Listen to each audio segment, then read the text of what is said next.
Joshua Tiemans hits the first real kind of fastball of the day. But I like this question for two reasons. He asks, will America live on? Yes, it will, Josh. I'm sure it will. But the question you have to ask yourself is, what is America? I think that's really the issue. Certainly the geography will be here. Nobody has any question about that.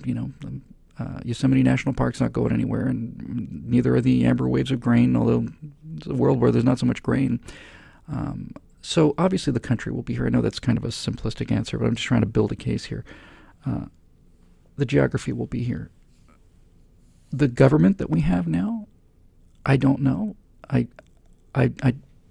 I'm really so appalled at what I'm seeing and the destruction of everything. But really, the most immediate pressing issue is the destruction of our economy with this incredible debt and this out of control spending.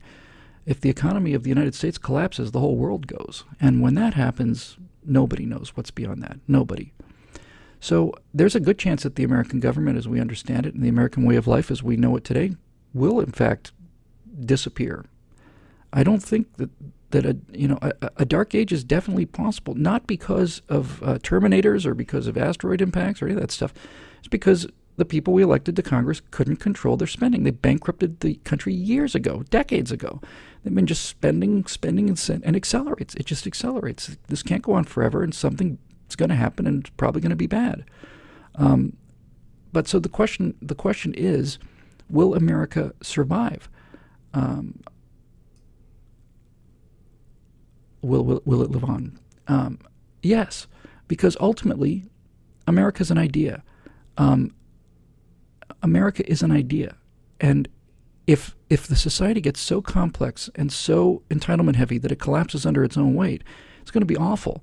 It's unimaginable. It's going to be unimaginable. But when that's over, there'll be something on the other side, and what you'll see is, I think, is a return to individualism, only because this weight.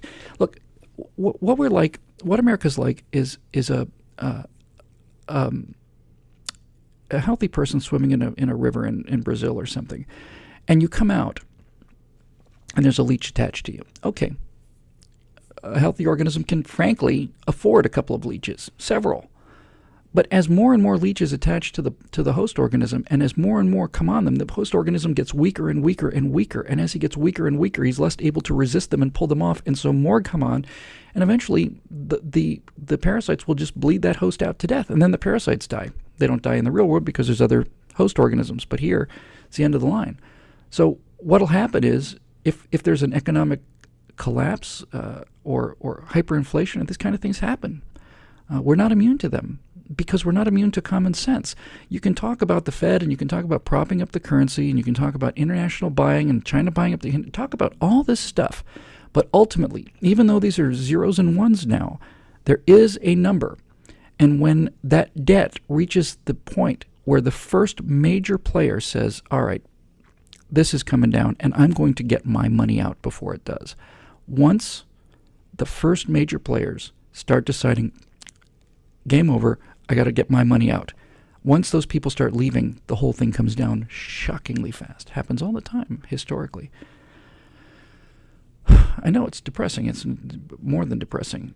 It's horrifying. I had a very good conversation with the gentleman I just talked about, Jonathan Hay and Jeremy Boring. They're sitting here in this very office 2 days ago. And Jonathan pointed out, he said, if this collapse really comes, how am I going to explain this to my family and my kids? He doesn't have any kids yet. He just got married. How will I be able to explain that to them? I thought, wow, dude, that's really kind of profound. He says, yeah, what am I going to say to them? Yeah, I knew it was coming. Yeah, we're sitting around burning tires in the road, eating the last of the rats on a spit over a burning tire. And Dad, you said you knew this was going to happen. Why didn't you do anything? Well, I made videos and I talked about it. And then he said, no, I'm going to start thinking about building an ark. When he said an ark, he didn't mean a literal ark, but he meant a place of refuge. And, man, I suddenly just thought, wow, I gotta I got to get an obligation. I have an obligation to do something about this. So it may be time for us to start thinking about arcs in terms of structures that would survive this kind of thing. And when I say structures, it doesn't have to be a physical structure. It's a social structure that will survive something like that. Now you're getting down to brass tacks, folks. Now, I know there's a question about survivalism in a minute. I think I took it. But when I think about survivalists, I tend to think I may be wrong about this. In fact, I'm probably wrong about this. But it seems to me we're talking mostly about individuals in small groups out in remote places. We may be starting to need to think about arc structures in reasonable sized towns. And I was talking to Jonathan again about this, and I said, if I ever had to leave L.A. and I was walking or driving down the road and I came to a barricade, which was the limits of, Billtown, and there are guys behind the barricade saying, "Stop or we'll shoot," because you can't take all the refugees, right? You don't have the resources. I'd get out of my car and I'd put my hands in the air, and I would just, from a long distance away, I'd shout at the top of my lungs, I would say, I am 54 years old. I'm in good physical condition. I am enthusiastic about working in the fields or cleaning latrines or doing any other manual labor that you need to keep this thing going, and I will defend this compound with my life. I have my own rifle. I'm not holding it. I can contribute more than I take out. And I said that to Jonathan, and Jonathan looked at me for a second. He said, "That's funny. I understood exactly what you were saying. I just completely understood what you meant." And I said, "Okay. Now, if I've got my infirm mom with me, then she's going to have to do something.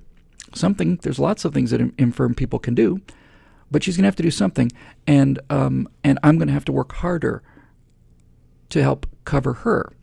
And when you get down to this kind of thing, a lot of people start snooking and, "Oh, you lunatic, crazy conservative knuckle-draggers." But ultimately, we're down to brass tacks now, aren't we? You're basically starting from scratch, and you're saying to the people that control the food, "I'm willing to work for my food. I'm willing to do more work than I'm going to take out. I'm going to put more in than I take out." Because this whole thing has just collapsed because people took out more than they put in. That's when things are going to get interesting. I don't think it's going to come to that. I really don't. I think there's such a reservoir of common sense and hard work in this country yet today, even that I just can't see it getting to that point. But certainly, it's not going to stop because the government stopped it. It's going to stop when they can't do it anymore. How much cocaine does a cocaine addict do? All of it. All of it. He does all of it, and he doesn't save some cocaine for a rainy day, and he doesn't put cocaine aside. He does all the cocaine he can do, and then it's gone, and then he has to go get some more cocaine. And that's how the federal government treats money. And so they won't stop until there's no more left, until somebody's arrested them, or until there's no more left. So we have to be careful. We have to be prepared, and we have to stick together. As individuals, as a pack and not a herd, we have to stick together. And there was another question along those lines from Tracy Coyle. It says, "Do you survival prep?" I don't, Stacy. I should. My survival prep in LA consists of a .45 caliber 1911A1 semi-automatic pistol, an AR-15 semi-automatic rifle, and an airplane within walking distance.